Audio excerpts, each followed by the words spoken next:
నిన్నటి నుంచి విశాఖపట్నం ఎల్కేజీ పిల్లాడు 6 సంవత్సరాల వయసున్న పిల్లాడు హోంవర్క్ చేయలేదని టీచర్ ఆ పిల్లాడిని కొట్టిన తర్వాత హార్ట్ అటాక్ తోటి ఆ పిల్లోడు చనిపోవడం జరిగింది. వాళ్ళ పేరెంట్స్ చెప్పిన దాని ప్రకారం అయితే ఒక లిటిల్ గార్డెన్ అనే స్కూల్లో పిల్లాన్ని ఎల్కేజీలో జాయిన్ చేయడం జరిగింది. అయితే హోంవర్క్ చేయలేదని చెప్పి టీచర్ ఎవరైతే ఉంటారో ఆ టీచరు ఆ అబ్బాయిని కొట్టడం జరిగింది. అయితే నాకు ఒక్క విషయం తెలియక అడుగుతాను, అసలు టీచర్లకి కొట్టే రైట్ ఎవరిచ్చారు?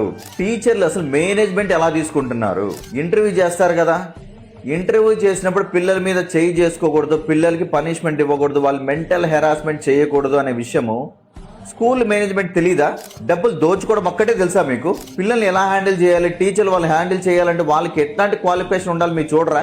ఎవరైతే టీచర్లు పిల్లల మీద చేయి చేసుకుంటా ఉంటారో తస్మాత్ జాగ్రత్త, ఒళ్ళు దగ్గర పెట్టుకొని మీరు ప్రవర్తించండి. పిల్లాన్ని కొడితేనే దారిలోకి వస్తాడు, పిల్లాన్ని కొడితేనే హోంవర్క్ చేస్తాడు, ఇవన్నీ జవాన కాలంలోనే పోయినాయి. 20-30 సంవత్సరాల కిందటైతే ఒక టీచరు స్టూడెంట్స్ని బిడ్డలాగా చూసేవాళ్ళు, ఇప్పుడెలా చూస్తున్నారు? శత్రువులాగా చూసి కొట్టి కొట్టి చంపేస్తున్నారు. అర్థమవుతుందా మీకు? పేరెంట్స్ అందరూ కూడా ఒక విషయం గమనించండి, చదువు చెప్పడం వేరు, పిల్లల్ని కొట్టడం వేరు. టీచర్లు ఏంటి ప్రపంచంలో వీళ్ళు మాత్రం టీచర్లు అయ్యారా? బయట ఉన్న టెన్షన్లో, ఇంట్లో ఉన్న టెన్షన్లో, ఇంట్లో ఉన్న గొడవలు, బయట ఉన్న గొడవలు అన్ని తీసుకుని పిల్లలు మీరు రుద్దేస్తారా? ఏమనుకుంటారని తమాషా చేస్తున్నారు ఏమైనా? స్కూల్ మేనేజ్మెంట్ ఆ మాత్రం కూడా పట్టించుకుంటే తీసి పడేసేయండి. రీసెంట్గా నాకు కాల్ కూడా చేయడం జరిగింది కొంతమంది.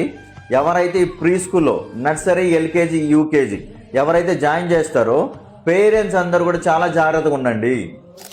పిల్లల్ని స్కూల్లో డ్రాప్ చేసిన వెంటనే స్నాక్స్ తినేయడము, టీచర్లు లేకుంటే లంచ్ బాక్స్ పెడితే అది తినేయడము, వాళ్ళు అల్లరి చేసి ఎక్కువ అల్లరి చేసి లోపల రూమ్లో పెట్టి గడబెట్టడం, ఇట్లాంటివి చాలా చోట్ల జరుగుతున్నాయి. సో ఇట్లాంటివన్నీ కూడా మీ పిల్లలతో మీరు గమనించండి.